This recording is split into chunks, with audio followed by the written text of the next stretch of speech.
PAIETA par où dégage, c'est ce que mon père m'a hurlé au visage devant 20 personnes, le soir du réveillon de Noël. Ma propre sœur, Coralie, a ricané en ajoutant « Bonne chance avec ça ».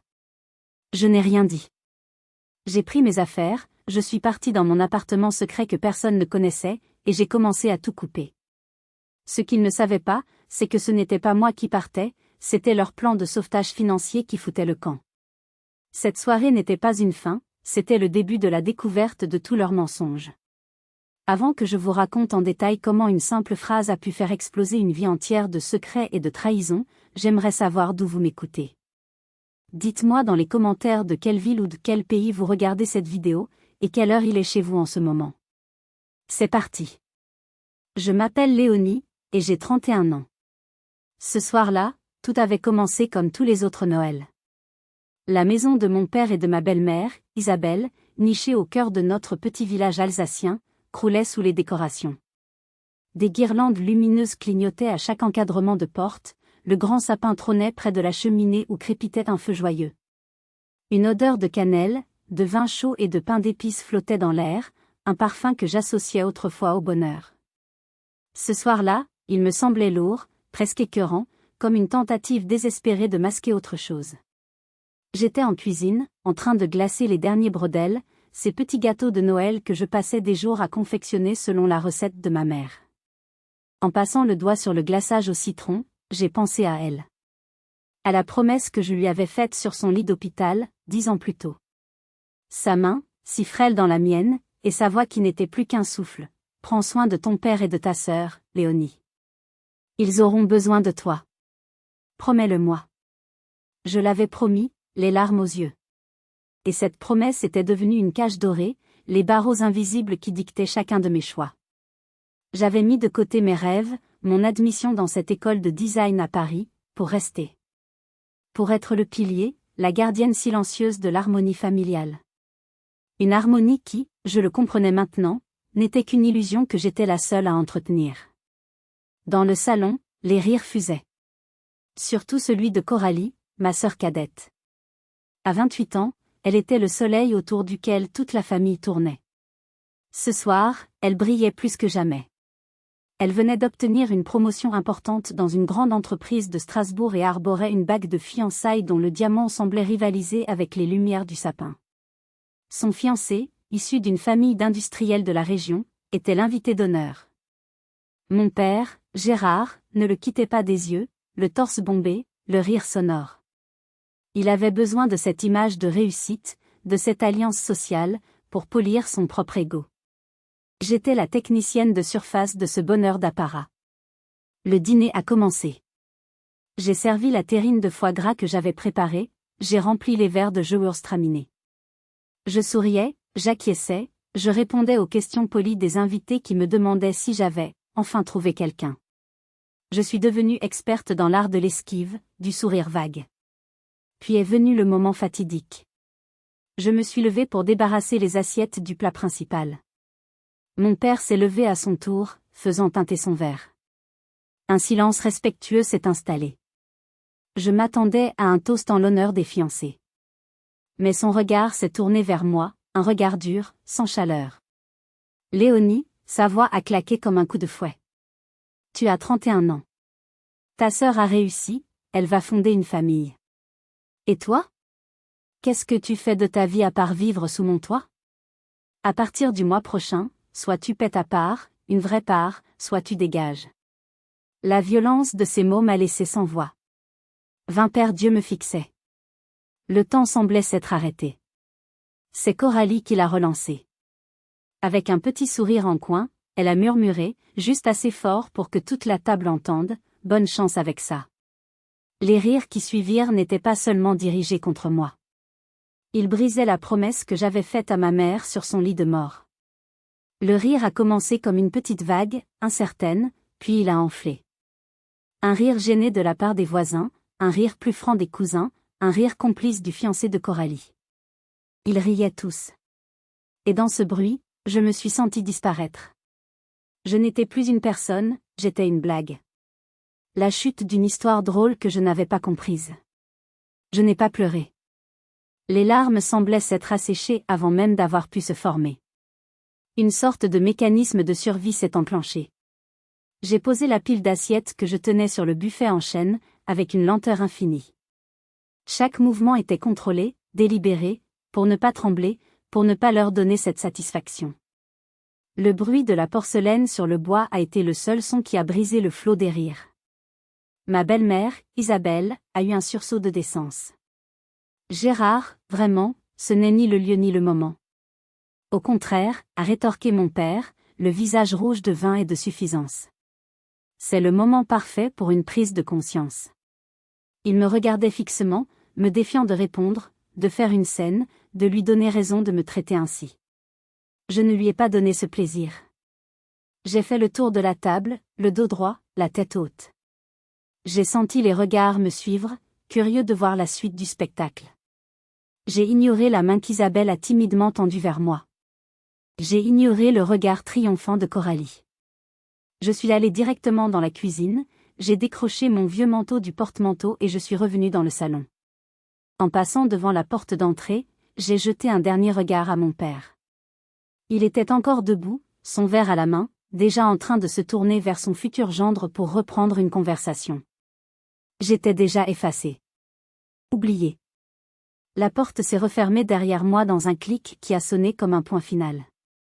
Dehors, l'air glacial de décembre m'a saisi, me coupant le souffle. La neige tombait, silencieuse, indifférente. Ce froid était une bénédiction. Il était honnête. Il ne prétendait pas être autre chose que ce qu'il était. J'ai marché jusqu'à ma vieille Twingo, garée au bout de la rue. La clé gelée a eu du mal à tourner dans la serrure. Une fois à l'intérieur, j'ai appuyé mon front contre le volant froid. Le silence dans l'habitacle était total, assourdissant après le bruit de la fête. C'est là, seul dans le noir, que la première vague de tremblement m'a secoué. Pas de larmes, juste des secousses incontrôlables, comme si mon corps essayait d'expulser un poison. J'ai démarré. J'ai conduit sans but pendant un moment, à travers les rues endormies de mon village, magnifiquement décorées pour Noël. Chaque guirlande, chaque Père Noël gonflable me semblait être une insulte, une parodie de joie. Puis, j'ai pris la direction de l'autoroute. Direction Strasbourg. Vers le seul endroit au monde où personne ne m'attendait. Mon sanctuaire secret. Un petit 2 pièces au 3e étage d'un vieil immeuble de la Cruteno, acheté il y a 1 an avec l'héritage de ma grand-mère maternelle, un héritage que j'avais caché à ma famille.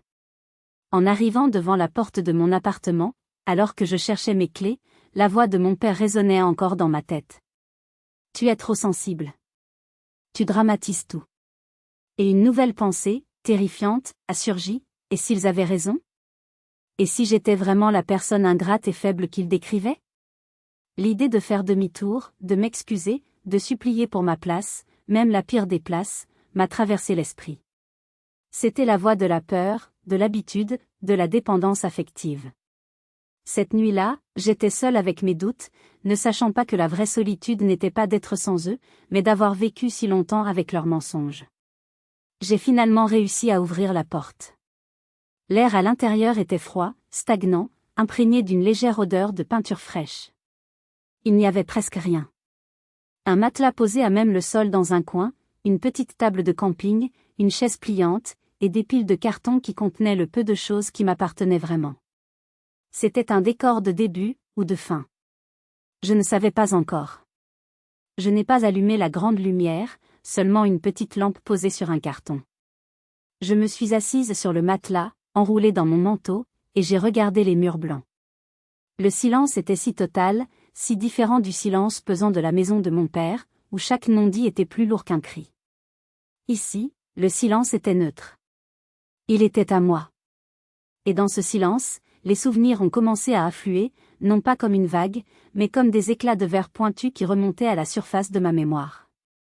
L'humiliation de ce soir n'était pas un accident. C'était l'aboutissement logique, la conclusion brutale d'une longue histoire d'effacement. Je me suis souvenu de la « chaise de Léonie ». Cela avait commencé quand j'étais adolescente. À chaque grande occasion, Noël, Pâques, un anniversaire, il semblait toujours manquer une chaise. Et la solution était toujours la même, on sortait du débarras une vieille chaise pliante en métal, froide et inconfortable. Et cette chaise, c'était toujours pour moi. Oh Léonie, ça ne te dérange pas, hein? Tu es jeune. Au début, ça ne me dérangeait pas. Puis c'est devenu une habitude, une règle non écrite. J'étais celle qui comptait un peu moins, celle dont le confort était sacrifiable. J'étais la variable d'ajustement. Puis il y a eu les cadeaux. Je me souviens d'un Noël, j'avais 22 ans. Coralie avait reçu un magnifique sac de marque. Moi, j'avais eu un coffret de crème ventillage. Le mot sur le paquet disait « Pour Léonie ». Sans l'accent. Quand j'ai ouvert, mon père a dit en riant « Il n'est jamais trop tôt pour commencer à prendre soin de soi ». Tout le monde a ri. Moi aussi, pour ne pas gâcher l'ambiance. Mais le message était clair, Coralie était la jeunesse et le luxe, j'étais le devoir et la future décrépitude. L'effacement le plus douloureux a été visuel. Des photos de vacances où j'étais systématiquement floue, au bord du cadre, ou simplement coupée au montage. L'incident de Colmar était le pire. J'avais vu la photo originale sur l'appareil. Nous étions tous les 4 souriants. Mais sur la version publiée par Coralie, j'avais disparu. Elle avait trouvé un angle, un recadrage qui me supprimait entièrement. Et personne n'avait remarqué. Ou personne n'avait voulu remarquer. C'était plus simple comme ça. La famille parfaite, c'était eux 3. J'étais une note en bas de page. Je me suis levée, le froid commençait à me gagner. J'ai repensé à mes rêves. À 18 ans, je ne voulais qu'une chose, partir à Paris, intégrer une école de design d'intérieur. J'avais passé des mois à préparer mon dossier. J'avais un talent pour ça, mes professeurs le disaient. Je l'avais montré à mon père, plein d'espoir. Il avait feuilleté mon portfolio avec une attention polie. C'est très joli, ma chérie, avait-il dit. Mais Paris, c'est si loin, si cher. Et puis, avec le départ de ta sœur pour ses études à Strasbourg, la famille a besoin de toi en ce moment. Ta belle-mère est un peu fatiguée. J'avais cédé. J'avais rangé mon dossier et je m'étais inscrite dans un BTS de secrétariat à mi-temps dans la ville voisine. C'était plus raisonnable. Plus utile. Utile. C'était ça, mon rôle. La gardienne, la secrétaire, la cuisinière, la psychologue de service. Ma vie n'était pas la mienne. Elle était une succession de tâches destinées à faciliter la vie des autres. Et j'avais été assez stupide, assez désespérée d'amour, pour croire que c'était ça, une famille. J'ai ouvert mon ordinateur portable, la lumière de l'écran agressive dans la pénombre. L'heure de la déconnexion avait sonné. Et je savais exactement par quel fil commencer. Le lendemain matin, une lumière grise et froide filtrait à travers la fenêtre. Je n'avais pas dormi. J'avais passé une partie de la nuit à regarder le plafond, à rejouer la scène du dîner en boucle dans ma tête. La colère avait laissé place à une sorte de clarté glaciale. Il n'y avait plus de place pour les émotions. C'était le moment d'agir. La première chose à faire était de sécuriser mes arrières. J'ai allumé mon ordinateur portable, la batterie presque vide, et j'ai commencé par ce qui me semblait le plus logique, les finances. J'avais toujours été méticuleuse avec mon argent, probablement parce que j'en avais si peu. Chaque euro était compté, chaque dépense réfléchie. J'ai ouvert mon compte bancaire en ligne. Et là, l'historique des transactions s'est affiché. J'ai fait défiler les lignes, et je me suis arrêtée sur les virements permanents. Celui qui partait chaque début de mois, ponctuellement. Virement pour loyer papa. 500 €. Depuis 4 ans. C'était une somme énorme pour moi, près de la moitié de mon salaire de vendeuse à temps partiel. Mais c'était l'accord. Tu vis sous mon toit, tu dois participer, c'est normal, avait dit mon père. Ces 500 €, c'est pour la moitié du remboursement de la maison. J'avais trouvé ça juste. J'étais fière de participer, de ne pas être une charge totale. Une pensée, une suspicion terrible, a commencé à germer dans mon esprit. Une conversation d'il y a 2 ans m'est revenue. J'étais dans le bureau de mon père. J'avais dit, « Papa, si tu veux, je peux faire le virement directement à la banque du prêt. J'ai juste besoin du numéro de dossier. Ça t'éviterait une manipulation. » Il m'avait regardé par-dessus ses lunettes, avec un petit rire condescendant. Oh, ma chérie, ne t'embête pas avec cette paperasse. C'est bien plus simple comme ça. Fais-moi confiance, je gère. Et comme une idiote, je l'avais cru. Je gère. Ces mots résonnaient maintenant d'une manière sinistre. Mes doigts ont tapé fébrilement sur le clavier. J'ai cherché dans mes vieux emails jusqu'à retrouver une copie du tableau d'amortissement du prêt que mon père m'avait montré des années auparavant. Le nom de la banque y était. Crédit Alsacien. J'ai trouvé le numéro du service client. Ma main tremblait en tenant le téléphone. La musique d'attente, un insupportable air de piano, semblait se moquer de moi. J'ai répété dans ma tête ce que j'allais dire, pour avoir l'air calme, normal.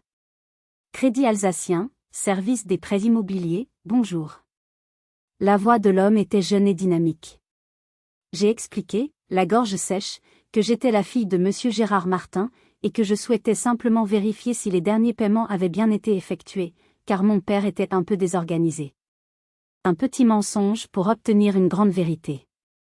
Un instant, je vous prie. J'ai entendu le cliquetis de son clavier. Le silence qui a suivi a duré une éternité. Alors? Madame Martin, c'est bien ça? Oui. Je vois le dossier de votre père. Effectivement, il y a un souci. Mon cœur s'est mis à battre violemment. Un souci? Oui. Nous avons un arriéré de paiement. Le prélèvement a été rejeté ces 3 derniers mois. 3 mois. 1500 €.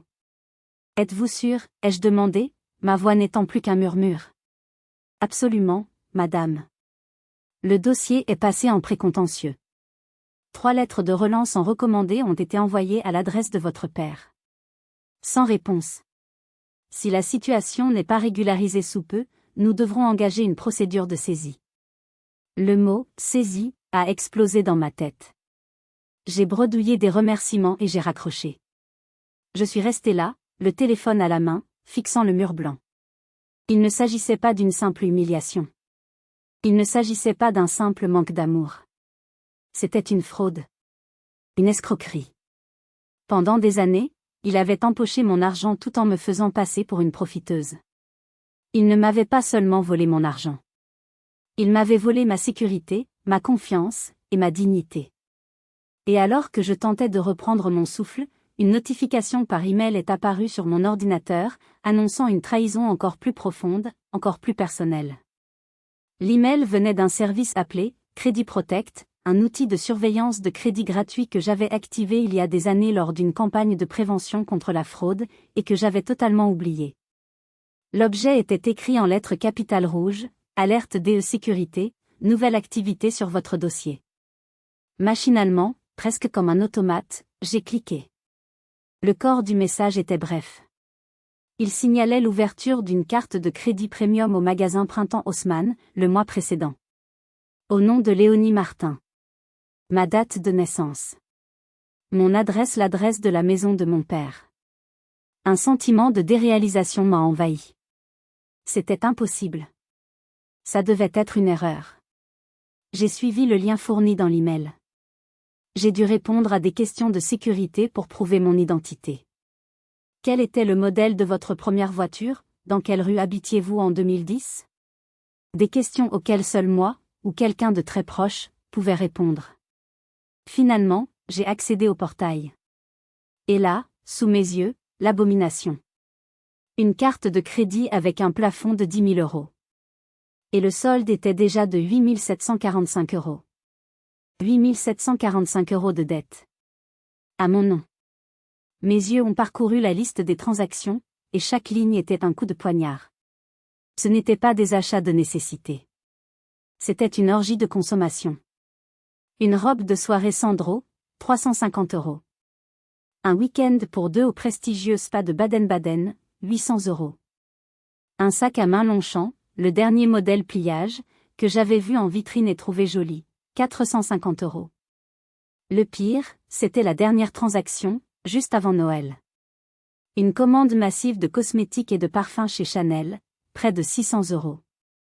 J'ai cliqué, le cœur au bord des lèvres, sur les détails de la livraison du sac à main. Nom du destinataire, Mademoiselle Coralie Martin. Adresse de livraison, la maison de mon père. La bile est remontée dans ma gorge. J'ai couru vers la petite salle de bain et j'ai vomi tout ce que je n'avais pas mangé. J'étais secouée de spasmes, agrippée à la cuvette froide des toilettes. Ce n'était pas seulement un vol. C'était une insulte personnelle. Elle avait utilisé mon identité pour se construire une vie de princesse, pour acheter les choses que je ne pouvais même pas regarder en vitrine. Elle se pavanait avec des vêtements de luxe payés avec une dette qui allait détruire mon avenir financier. Tremblante, je suis retournée à l'ordinateur. J'ai fouillé plus loin. Et j'ai trouvé pire. Un crédit à la consommation chez Cofidis. 15 000 €. Souscrit 6 mois plus tôt. Motif, achat d'un véhicule. Sa nouvelle Mini Cooper. Elle m'avait fièrement annoncé qu'elle avait eu une super offre de financement. La super offre, c'était moi. Mon nom. Ma réputation de bonne payeuse. Je suis restée là, anéantie. C'était un complot. Une conspiration familiale. Mon père encaissait mon loyer fictif pendant que ma sœur pillait mon identité. Ils m'avaient transformée en leur vache à lait secrète, tout en me traitant publiquement comme le dernier des parasites. La cruauté, la préméditation, la duplicité, c'était monstrueux. Je fais une pause ici, car j'ai besoin de respirer. Et j'ai une question pour vous. Si vous aviez été à ma place, en découvrant que votre propre sœur, votre propre sang, avait volé votre identité pour vivre une vie de luxe, qu'auriez-vous fait? Quelle aurait été votre première action? La police? Une confrontation? Dites-le moi dans les commentaires. J'ai vraiment besoin de savoir si ma réaction a été normale. Elle portait des vêtements achetés à mon nom, partait en vacances grâce à des crédits que j'aurais à rembourser, tout en souriant à la table de Noël. La rage a remplacé le chagrin. L'heure de la justice avait sonné. La rage a un effet étrange. Elle peut vous paralyser ou vous donner une énergie surhumaine. Pour moi, ce fut la deuxième option. La tristesse et le désespoir se sont cristallisés en une colère froide et une détermination absolue. Ils m'avaient sous-estimée. Ils m'avaient prise pour une victime passive. Ils allaient découvrir leur erreur. Ma première action a été de protéger ce qui restait de mon identité. J'ai passé les 3 heures suivantes au téléphone, dans un marathon d'appels qui m'a laissé épuisée mais étrangement satisfaite. D'abord, le service des fraudes de la Banque du Printemps. J'ai expliqué la situation à une femme nommée Chloé, qui, heureusement, a été d'une efficacité et d'une compassion remarquables. Ne vous inquiétez pas, Madame Martin.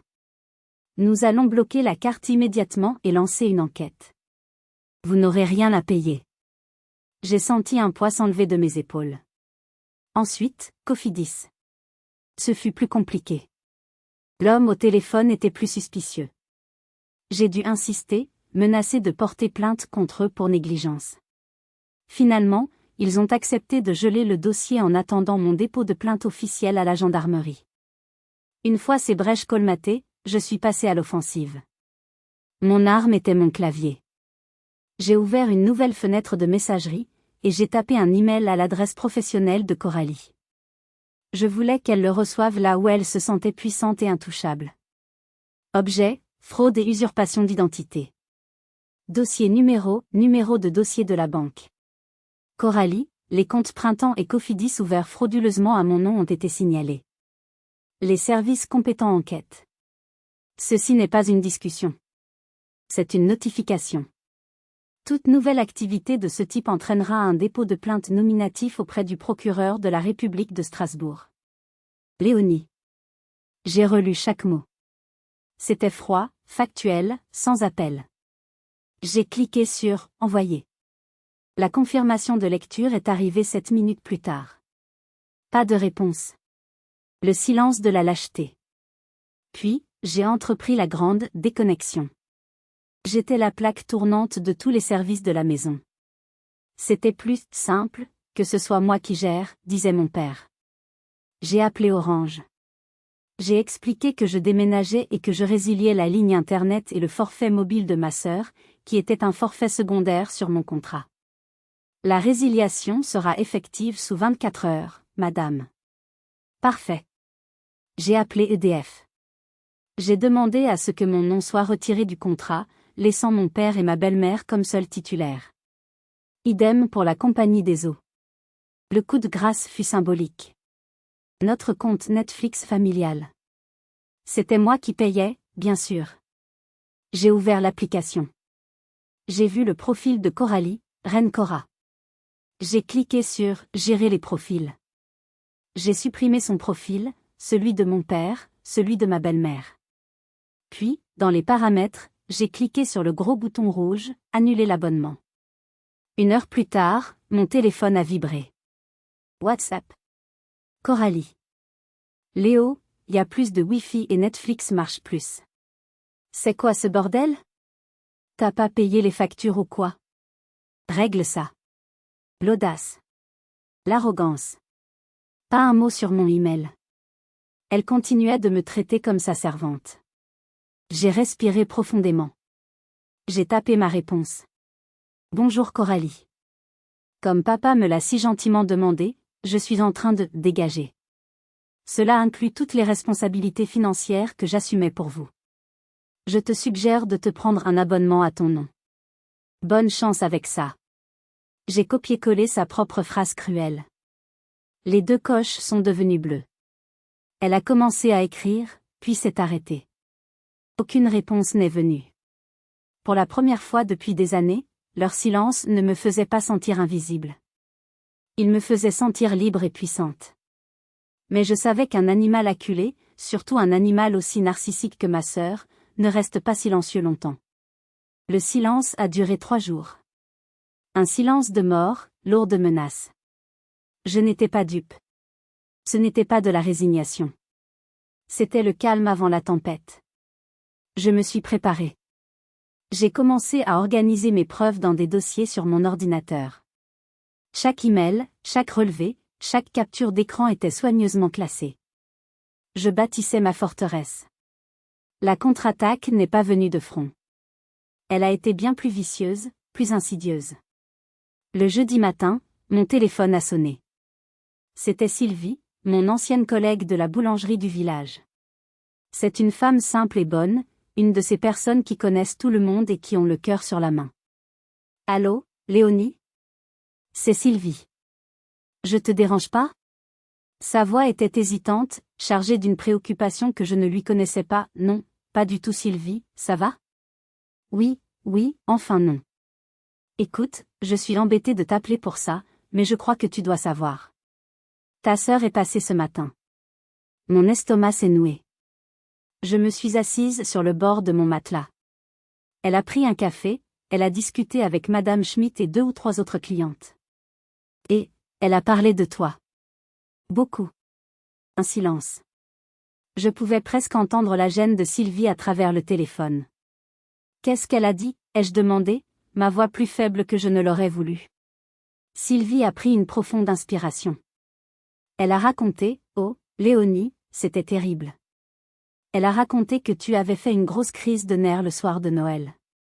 Que tu étais en pleine dépression depuis des mois, que tu refusais de te faire soigner. Elle a dit que tu étais devenu paranoïaque, que tu les accusais de choses horribles. Et le pire, elle a laissé entendre que tu avais des problèmes avec l'argent, que tu avais volé une somme importante à ton père avant de disparaître. Chaque mot était comme un clou que l'on enfonçait dans ma poitrine. Ce n'était pas juste une attaque. C'était une campagne de destruction. Elle était en train de me salir dans le seul endroit où j'avais une petite communauté, une réputation. Elle me peignait comme une folle et une voleuse. Elle avait les larmes aux yeux, Léonie, a continué Sylvie, indignée. Elle jouait la comédie à la perfection. Elle disait qu'elle était morte d'inquiétude, que toute la famille te cherchait, qu'il voulait juste t'aider. Madame Schmidt la croyait, elle lui tapotait la main en disant « pauvre petite ». C'était à vomir. J'ai fermé les yeux, essayant de contenir la vague de nausées qui me submergeait. La stratégie de Coralie était brillante dans sa cruauté. Elle ne se contentait pas de nier ses torts. Elle inversait les rôles. C'était elle, la victime. C'était moi, la méchante, la déséquilibrée. De cette façon, si jamais je parlais, si jamais je racontais ma version de l'histoire, qui me croirait? La pauvre sœur dévouée ou la folle paranoïaque? Je suis désolée de te dire tout ça, a repris Sylvie. Mais je ne pouvais pas laisser passer ça. Personne ne te connaît vraiment ici, mais moi, je t'ai vu travailler. Je sais que tu n'es rien de tout ça. Fais attention à toi. J'ai remercié Sylvie, la voix étranglée par l'émotion. Après avoir raccroché, je suis restée longtemps immobile. La solitude m'a frappée de plein fouet. Elle n'était pas seulement en train de m'isoler, elle essayait de réécrire la réalité. Elle voulait m'effacer, non pas en me coupant d'une photo, mais en détruisant la personne que j'étais aux yeux du monde. C'était sa forme de meurtre. Mais elle ne savait pas que chaque mensonge qu'elle propageait me donnait une raison de plus de me battre. Si vous êtes arrivé jusqu'ici, laissez un commentaire pour nous dire ce que vous auriez fait à la place d'OP. Vous pouvez aussi écrire simplement le chiffre 1 pour montrer que vous suivez encore. Et dites-nous, vous regardez cette histoire depuis quelle région ou quel pays? La campagne de diffamation de ma sœur m'a fait plus de mal que je n'osais l'admettre. Elle avait réussi à instiller le doute. Et si personne ne me croyait?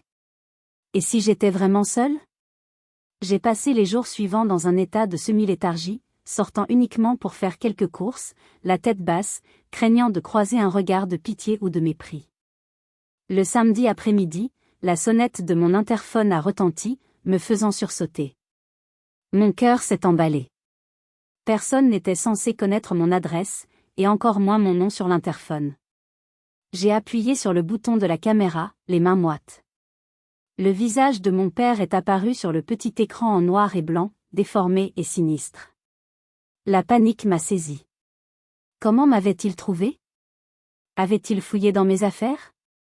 Avait-il engagé quelqu'un? L'idée qu'il puisse envahir mon seul refuge me terrifiait. Mon premier réflexe a été de ne pas répondre, de faire le mort. Mais je savais qu'il était têtu. Il pourrait rester des heures, interroger les voisins. Je devais l'affronter. J'ai pris plusieurs profondes inspirations pour calmer les battements de mon cœur.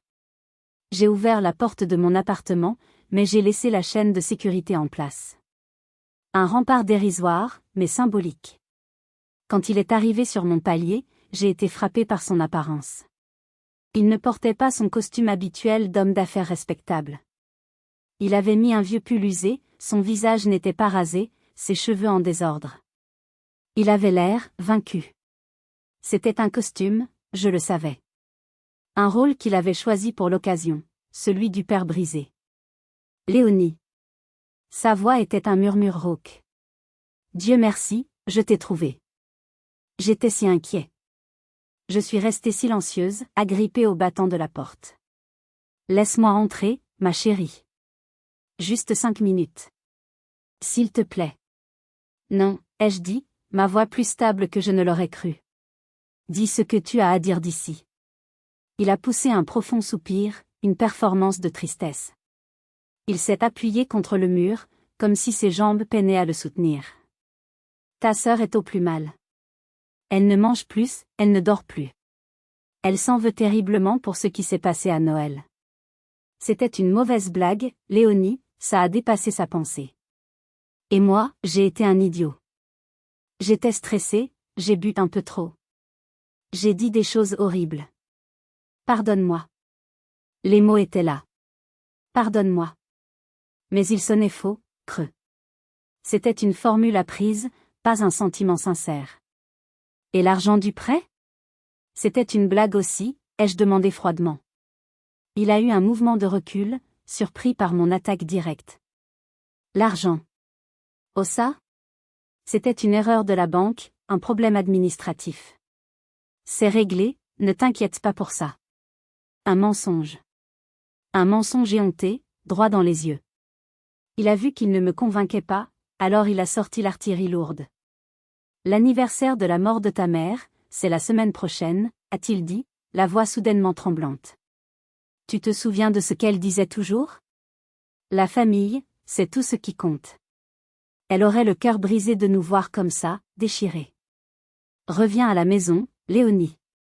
Fais-le pour elle. Fais-le pour la mémoire de ta mère. C'était ignoble. Utiliser ma mère, mon amour pour elle, comme une arme pour me faire plier. À cet instant, le peu d'affection filiale qui pouvait rester en moi s'est évaporé. Ne prononce plus jamais son nom, ai-je sifflé, ma voix basse et pleine d'une fureur que je ne me connaissais pas, tu as perdu ce droit. J'ai fermé la porte doucement, le son du clic finalisant une partie de ma vie. Son spectacle était terminé. Le mien, celui où je reprenais le contrôle, ne faisait que commencer. La confrontation avec mon père m'a laissé dans un état de grand trouble. Sa capacité à mentir avec un tel aplomb était terrifiante. J'avais besoin de parler à quelqu'un qui ne faisait pas partie de ce cercle de folie. J'ai pensé à ma tante Geneviève. Elle est la sœur cadette de ma mère, une femme douce et discrète qui vit à 1 heure de route de Strasbourg. Nous nous étions un peu perdus de vue après le décès de maman, comme si la voix ravivait trop la douleur de l'absence. Mais j'ai toujours su qu'elle avait un cœur bon. J'ai composé son numéro, les doigts tremblants. Léonie? Quelle bonne surprise! Sa voix était exactement comme dans mon souvenir, chaude et réconfortante comme une tasse de thé. Je n'ai pas pu me retenir. Le barrage a cédé. Entre 2 sanglots, j'ai tout déversé. L'ultimatum de Noël, la découverte de la fraude sur le prêt immobilier, le vol d'identité par Coralie, la campagne de calomnie au village, la visite de mon père. J'ai parlé pendant près de 20 minutes sans m'arrêter. De l'autre côté du fil, elle m'a écouté avec une patience infinie. Pas une seule interruption. Pas un seul jugement. Quand j'ai finalement terminé, à bout de souffle, il y a eu un long silence. Je craignais qu'elle ne me croie pas, qu'elle pense que j'exagérais. Ma pauvre chérie, a-t-elle finalement soufflé, sa voix pleine d'une infinie tristesse. Je m'en doutais. Je savais que quelque chose comme ça finirait par arriver. Tu savais? Pas les détails, bien sûr. Mais je connais ton père. Et je connais ta sœur. Ta mère aussi les connaissait. Elle a hésité. Avant de mourir, elle m'a fait promettre de veiller sur toi. Elle avait peur. Elle voyait déjà la jalousie de Coralie, et l'aveuglement de Gérard. Elle disait qu'ils allaient te dévorer si tu n'y prenais pas garde. Ce sont ses mots. Entendre ça a été une validation incroyable. Je n'étais pas folle. Ma mère l'avait vu. Ma tante l'avait vu. Écoute, Léonie, a-t-elle poursuivi d'une voix soudainement plus sérieuse.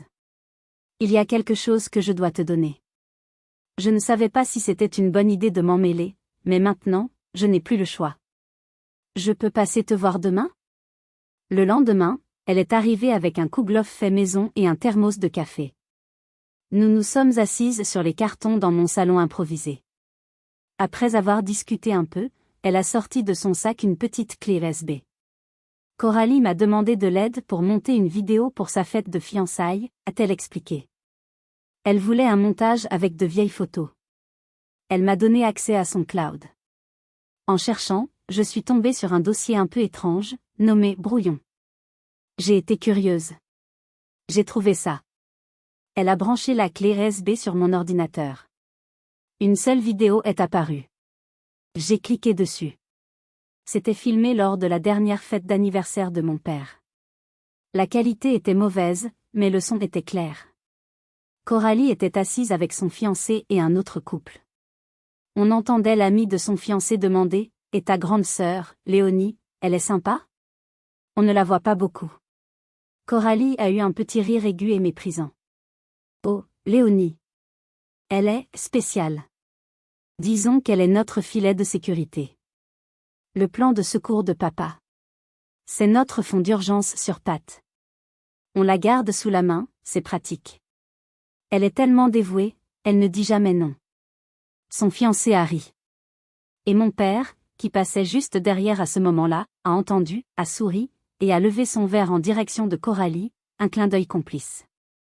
J'ai regardé la scène, encore et encore. Le fonds d'urgence. Le filet de sécurité. Ce n'était pas de la négligence. C'était leur modèle économique. J'étais un actif, pas une fille ou une sœur. Avec cette vidéo, je n'avais plus seulement une intuition. J'avais une preuve. Et j'allais m'en servir. Après le départ de ma tante, j'ai passé le reste de la journée dans une sorte de transe productive. La vidéo avait été l'élément déclencheur, la preuve irréfutable qui transformait mes accusations de simple plainte familiale en un dossier solide et documenté. La tristesse s'était muée en une froide détermination. L'heure du bluff était terminée. Il était temps de montrer mes cartes. Je me suis assise à ma petite table de camping, mon ordinateur portable ouvert, et j'ai commencé le travail d'un procureur. J'ai rassemblé chaque pièce du puzzle. D'abord, les preuves financières. J'ai imprimé les relevés de mon compte bancaire des 4 dernières années, en surlignant chaque virement de 500 € libellé, loyer papa. À côté, j'ai imprimé la capture d'écran du portail de la banque de crédit, montrant les 3 mois d'impayés et la menace de saisie. Le contraste était saisissant, la fraude évidente. Ensuite, le vol d'identité.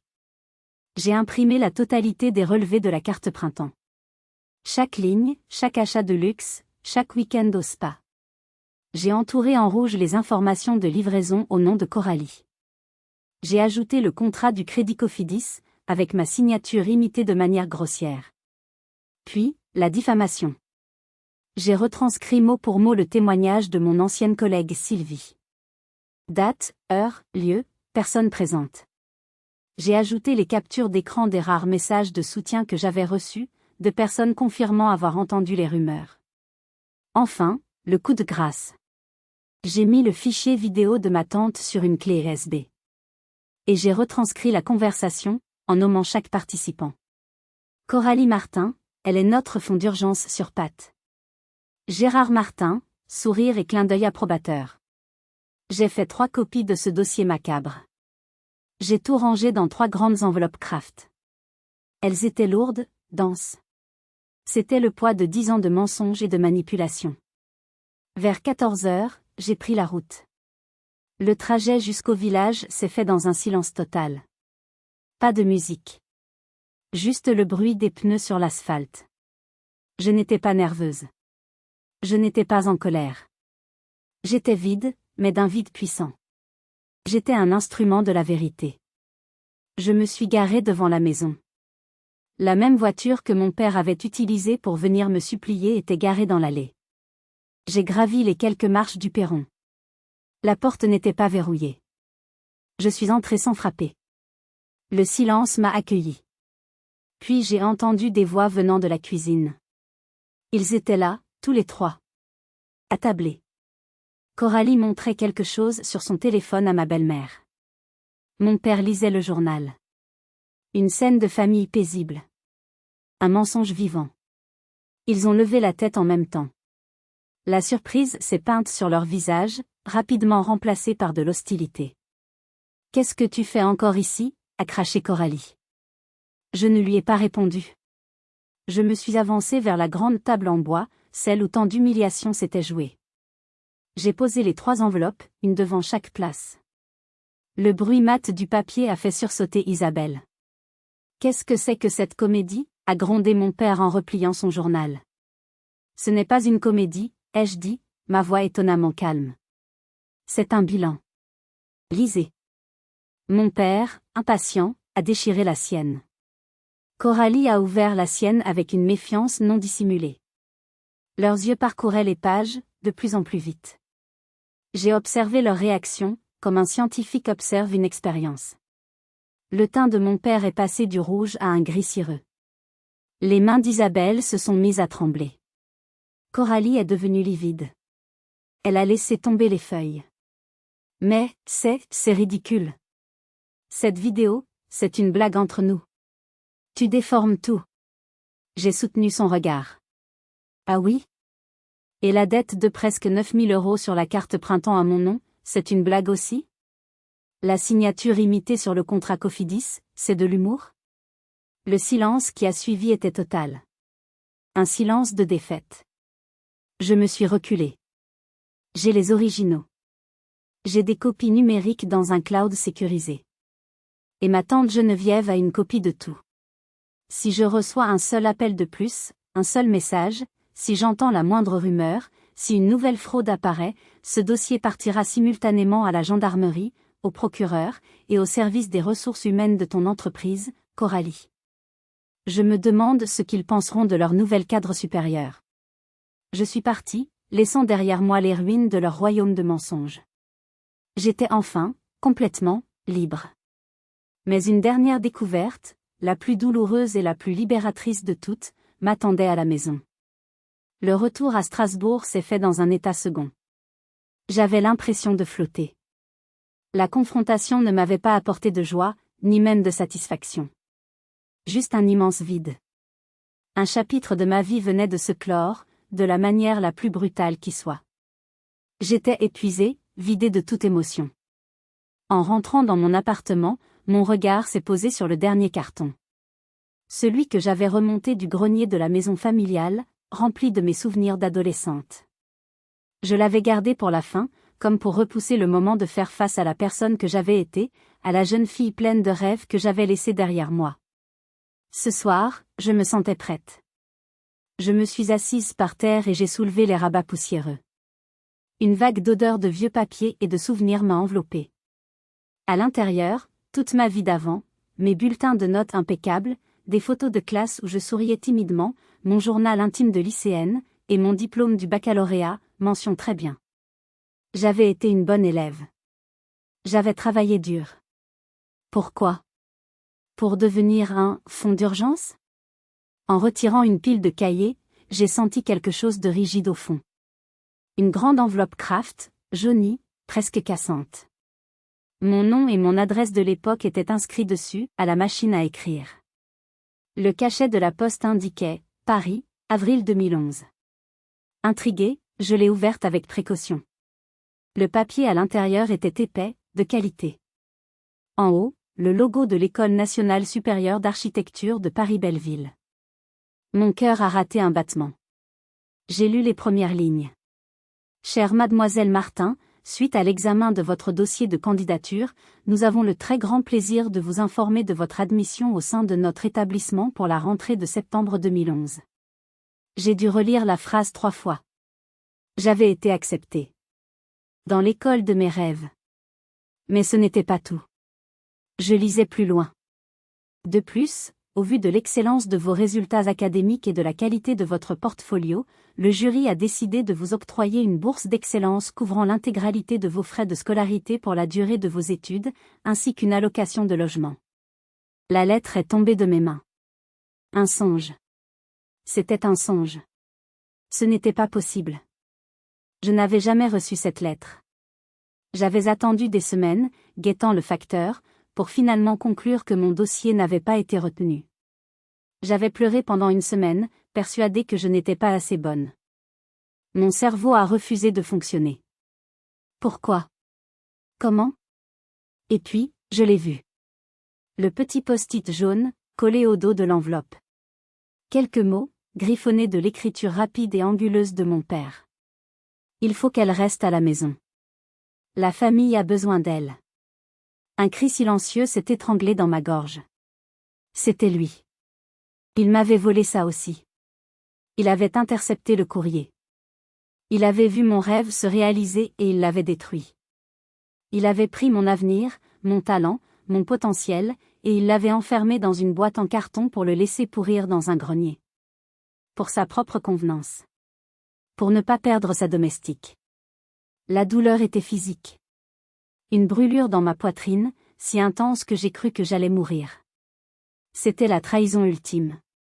La plus impardonnable. J'ai plongé mes mains dans la boîte, comme une folle, jetant les cahiers et les photos. Et puis, je l'ai senti. Une petite enveloppe rose, glissée entre les pages de mon livre de philosophie de terminale, un livre que ma mère adorait. Son écriture élégante et penchée était sur l'enveloppe. Pour ma Léonie. À ouvrir quand ils te feront douter de ta propre lumière. Mes doigts tremblaient si fort que j'ai failli la déchirer. À l'intérieur, une simple feuille de papier à lettres. Mon amour, il y aura des moments dans ta vie où des gens, même ceux que tu aimes, essaieront de te mettre dans une boîte qui est trop petite pour toi. Ils le feront non pas parce que tu es faible, mais parce que ta lumière les effraie. Ne les laisse jamais t'éteindre. Tu es faite pour construire des mondes, ma chérie, pas pour nettoyer les débris des autres. Derrière la lettre, il y avait un certificat de bon d'épargne au porteur. Un placement qu'elle avait fait à ma naissance. Si un jour tu as besoin de construire ta propre porte de sortie, utilise ceci. C'est ta liberté. Je crois en toi. Ta maman qui t'aime. J'ai éclaté en sanglots. Des larmes chaudes, libératrices.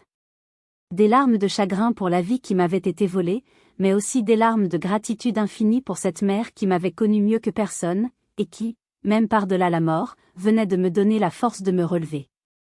Mon père m'avait coupé les ailes, mais ma mère, depuis l'au-delà, m'avait secrètement construit une piste de décollage. Il était temps de l'utiliser. Je n'ai jamais plus eu de contact avec eux. J'ai changé de numéro de téléphone.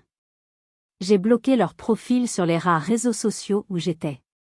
La meilleure vengeance, j'ai compris ce soir-là, n'était pas de les détruire, mais de construire ma propre vie, loin de leur toxicité. Leur plus grande punition serait mon bonheur. L'argent du bon d'épargne de ma mère était une somme considérable. Assez pour rembourser la totalité de mon prêt immobilier d'un seul coup. Le jour où j'ai signé le dernier papier à la banque, j'ai eu l'impression que ma mère était là, posant une main sur mon épaule. Pour la première fois de ma vie, j'étais propriétaire de mon espace, de ma vie, sans aucune dette envers personne. J'étais libre.